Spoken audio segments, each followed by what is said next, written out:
So, today we are going to talk about 6W3. It is a skill that you will be tested over, excuse me, for every single writing assignment that you will have from here on out. That's going to either be a summative or a formative assessment. So, like either a quiz or a test grade.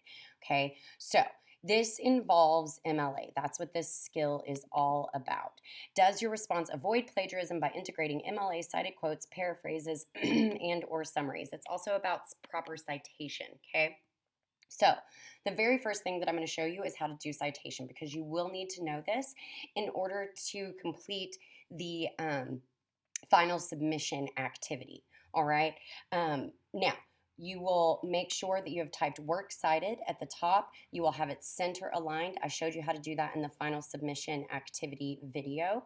Then what you need to know is how to break down the things that MLA says you have to include in your works cited page. Okay. I got that information from the Purdue OWL online writing lab for MLA formatting and style guide, and we are down in the basic information here, okay? And it shows you on that list the 9 things that you need to do. Also notice that it shows you after each item that should be included what type of punctuation you need to have. So let's go ahead and dive in on how to do our works cited for our play A Raisin in the Sun. You have a copy of the play. It is our PDF that we've been using. If you go to page 4, you will be on the copyright page. So let's start by looking at what does MLA say we need first. The very first thing that it says that we need to include is our author. So after you've got that center alignment, you want to go back and right align, and you want to make sure that you have it in Times New Roman 12-point font. That's what MLA is done in, okay? So our author is Lorraine Hansberry. When we are writing our author's name, we do it last name, comma, first name. And then we see that we need to have a period after that. Whoops, first name. I just wrote Hansberry twice. Whoops, excuse me. Lorraine is her first name. Okay, and then it says we have to have a period. All right, we've got number 1, finished, good to go. Mark it off the list. Now it says we have to have the title of the source. So a source can be either the actual source or it could be the container, depending on what you're looking at. The title of the source inside of a container would be like the title of an article inside of a newspaper. The container is always the biggest thing. Since we are looking at a play, it is the container and the source, meaning that like you're not looking for additional source information. It is both of those things, okay? So what you're going to do then is type the title of the play, okay? So it is titled A Raisin in the Sun. And then we see that after container, we need to have a comma, because remember, it is our container. It is the big thing. We have to have a comma. Also, because it's a container and the big thing, we need to italicize the title of the play. You can do that by hitting Control I. You can also go up here and hit the I for italicize. So we've got our title of our container, and we have a comma after it. We can go ahead and delete that. Other contributors. Other contributors would talk about like, were there editors that helped her with this play? Well, there aren't any, so we don't need to worry about it. Version number is also something we don't need to be worrying, version and number are also something that we don't need to be worrying about because these things typically are in reference to like if you're looking at an article. So we're gonna go ahead and delete those items. The next thing we need to figure out is the publisher. So we're going back to our copyright page. Okay, and we are going to look for our publisher. Well, we can see here, all rights reserved under International Pan American Copyright Conventions, blah, blah, blah, blah, blah, blah, blah. All right, simultaneously Canada, Random House. Okay, so Random House Incorporated, New York, 1958. That is our publisher, okay? So we're going to go back here for our publisher, and we're going to type in Random House, comma, INC for incorporated, because that's exactly how it is listed here, okay? Random House, comma, INC, period, okay? So Double check, make sure. Do I have my period after INC? I do. Okay, so we've got my publisher. Now we see it also says we have to have a comma. So even though we have a period there, it's an abbreviation for incorporated. We still have to have our comma. Good there. Way to go. Delete. Okay, so now we have to figure out the publication date. Let's go back. When was our publication date? Right here, 1958. So we're going to go back here. We're going to come up. We're going to type 1958. Then we need another comma, as we can see here. So, comma. All right, finish, done, good to go. Okay, the last thing that it is asking about is location. Now, typically, this would be like where you would put in a URL or something like that, but we're actually looking at a printed copy, so you don't have to do anything other than type in the word print, because if we wanted to, we would have this printed copy in our hands, but we're using it digitally to save paper. Your Works Cited page has now been completed, okay? So as long as it looks like this, you know that your Works Cited is good to go. Let's talk about some of the other, because that takes care of this right here, okay, in terms of the MLA formatting of our Works Cited. Now let's talk about correctly integrating text evidence into our writing, okay?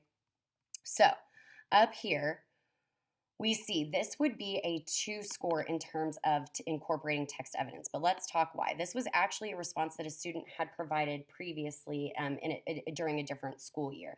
They sent it to me. They asked for constructive criticism because they wanted to be able to get a good score on the quiz. So this is what they put in, okay? Linder states, but you've got to admit that a man, right or wrong, has the right to want to have the neighborhood he lives in a certain kind of way. And at the moment, the overwhelming majority of our people out there feel that people get along better, take more of a common interest in the life of the community when they share a common background. I want you to believe me when I tell you that race prejudice simply doesn't enter into it. It's a matter of the people of Clybourne Park believing, rightly or wrongly, as I say, that for the happiness of all concerned, that our Negro families are happier when they live in their own communities. This shows the type of oppressive racism that younger family faced. It shows that the neighborhood they want to live in is comprised of white people who want to keep their neighborhood segregated. This attitude is what prevents the characters from getting what they want. Okay, so that was what the student initially had. It's a great start in terms of getting your ideas across and arguing things in a logical way. However, look at how long this quote is. My darlings, we cannot quote things that long in MLA without having to change into a different style of formatting our quote, okay? So we want to make sure that if our quote is ever longer than 3 lines, we're breaking it up. We're finding the most relevant information to incorporate into our evidence, okay? And by that I mean we're looking for the word punches, the strongest language from the original source that we're trying to cite or provide text evidence from. Down here on the bottom, we see that I've edited this quote. I've taken literally what the student's own commentary and ideas and argument, and I took the quote that they found, and I edited it so that I could be factoring for, wrong rubric, so that I could be factoring for some of these items here, okay? Integrating text evidence using more than one of the following types, okay? There's direct quote, there's paraphrasing, and there's summary. So direct quote is literally referring to when we have it inside of our quotation marks. Paraphrasing is when we put things, a direct quote, into our own words. Remember, you can't use more than 3 words from the direct quote in a row, or you have plagiarized, cheated, and you get a 0. A summary is where we take that direct quote and we only discuss in our own words the main items from it. Okay, so let's see how this was incorporated up here in the response that's been edited for embedding and integrating quotes. The role of Mr. Linder demonstrates one of the many types of oppressive racism the younger family and other African American families faced during the Civil Rights era. He attempts to hide his racism as he tries to convince the family to not move into the community. Linder assures them that race prejudice simply doesn't enter into it. It's a matter of the people of Clybourne Park believing, rightly or wrongly, for the happiness of all concerned, that our Negro families are happier when they live in their own communities. However, the younger see through this attempted cover up. They understand that when Linder talks about the overwhelming majority of Clybourne Park just wanting to keep it as a community with common interests based on their common background, he really means they want to keep their neighborhood segregated. Okay, so everything that's inside of a quotation mark is a direct quote. We see here all of this is inside of a direct inside of quotations, and it's a direct quote from the text. We see that I pulled that from the larger quote. I didn't use all of it. The section I chose to use in terms of embedding my evidence is much shorter, and I've done an in-text citation or a parenthetical citation afterwards. Hansberry, that's our author's last name, always goes inside of the parentheses if you don't introduce the name of the author in the sentence.